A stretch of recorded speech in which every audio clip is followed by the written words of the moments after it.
So Sam has played Horizon Call of the Mountain, which is going to be a launch title for PS2 VR.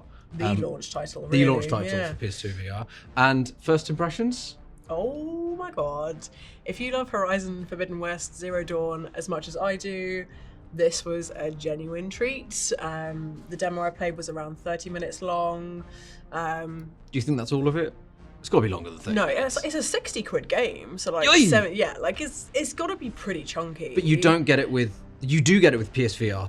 No, so like there's two bundles. So one is just the PSVR2, which is like £579, $579, and then if you get it with the game, I think it's like £569. All of these might be wrong, but it's definitely like there's a bundle with the game. There's a bundle with the game, but like okay, fine. But you were really impressed with it. Yeah, like I think the demo starts basically with you're sitting in the little boat, which you've seen no doubt in all the trailers for it, and they basically take like a Hessian bag off your head. So they've broken you out of a prison by the sound of it, and you're sitting there with your two captors, and like immediately I was like, oh my god, it looks amazing! Like such a leap from PSVR 1. Wow. The fact that it's like I think I hadn't played VR for a while. Like I do play a lot of VR games, but like forgetting when you're in that world that like I looked over the side of the boat and like all of it's this also the next step. So even if you're used to PSVR, this really is the next evolution of it. And it's like trailers, what we're showing you now really doesn't do it justice. No. It's really hard to explain and like all how the little details and stuff, and like as you're going through the boat, obviously I think the idea is to give you a kind of like on rails experience to begin with, just to kind of like settle you into the game, and like you can interact with stuff. You can like I put my hand over the side of the boat and into the water, and like the haptic in the controller was just like, oh, it feels like I'm, you know, the water is running past my fingers. So the haptic is one of those things that helps to immerse you in it. So that was good as well. The haptic feedback that really made use of. It was really good. Yeah. And just the little details, like, you know, the leaves rustling past and the sun coming through it, and it's like it.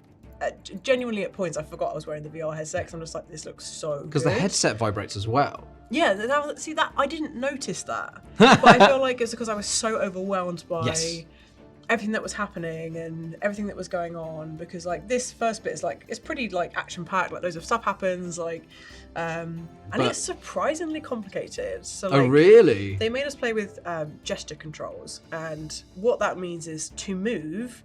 You press down like X and square, and then you literally run. I felt like a freaking idiot because I'm standing. Obviously, you can't see what you look like, so I'm just there on the spot, like do do do do do do, and it's quite like imprecise because I'm just like.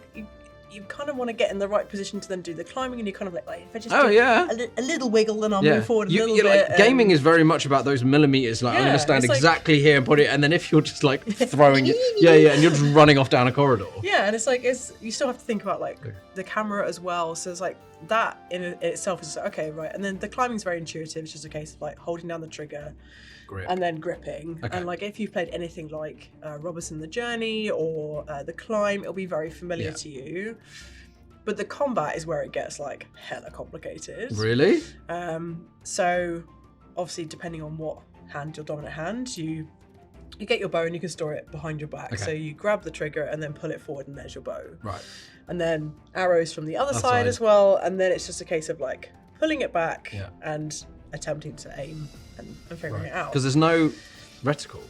There's like a tiny dot. So there's like a series of dots that sort of indicate the distance your arrow is going to travel. Right, as you're pulling back. As you're pulling it back. But I found it incredibly difficult to aim to the point where I died multiple times trying to take down. But then you've got something coming at you. So like your movement is then locked to a circle around the watcher.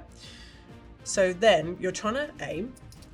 You don't have to worry about the camera, but you do have to worry about dodging. And okay, so you can move. Yeah, you can move, but to dodge, you had to like press a button and then move your arm like that to like, or the other way to move you. When you're trying to aim so hold on. arrows and dodge. So you could have an arrow out and then go, wait, he's building up an attack. I need to dodge. To but you've got an arrow back. Oh, you have to put it back. I think that's what I remember, or drop it. Yeah. But then it seems like you had unlimited ammo, which was good.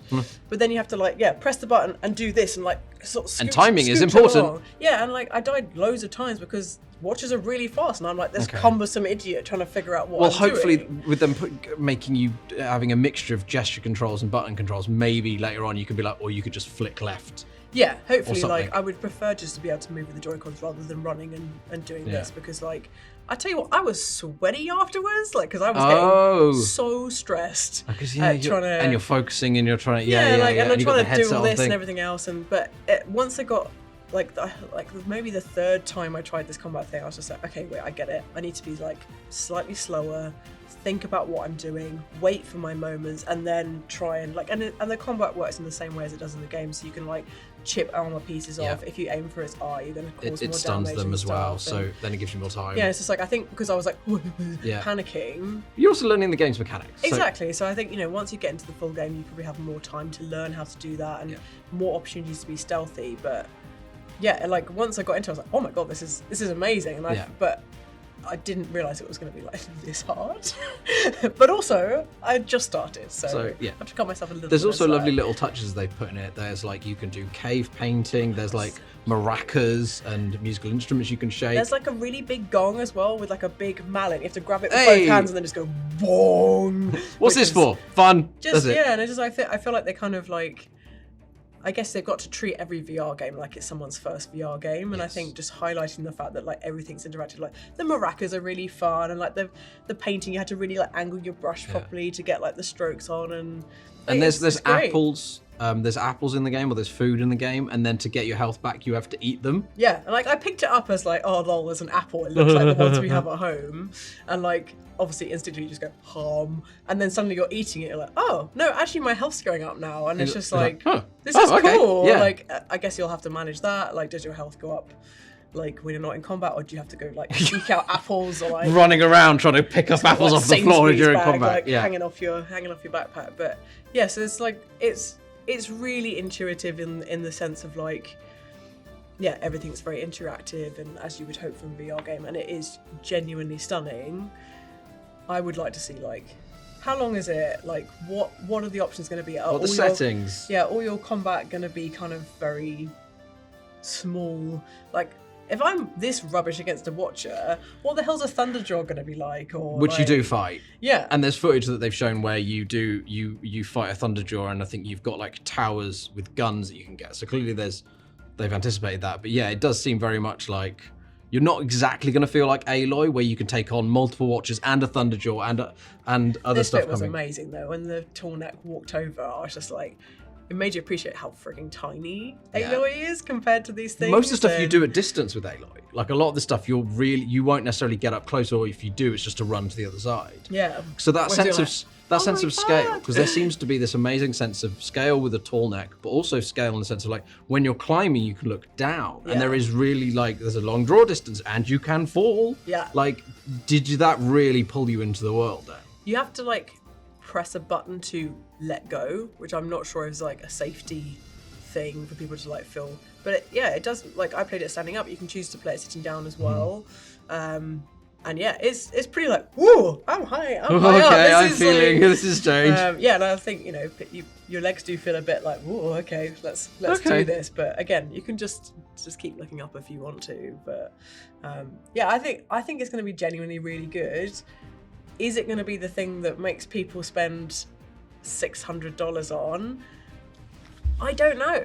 I really don't know. Like, it's such a hard sell. Like, even for me as someone who absolutely adores this universe, and has a PSVR already and has enjoyed it, and it's like, okay, this is the next one, and you love Horizon. And I have a PS5 already, which is obviously like for some people they're gonna have to buy a PS5 and a PSVR2. Over £1,000. Yeah, you cannot get it for under both of them. That's a lot of money. And it's not it's not like Astra's Playroom where it's like, hey, like let's show the haptic feedback and all the things the PS5 can do. It's like, no, $60, £60, please. This is a proper, fully priced game, and it is an exciting time. It's amazing to see what the PSVR can do.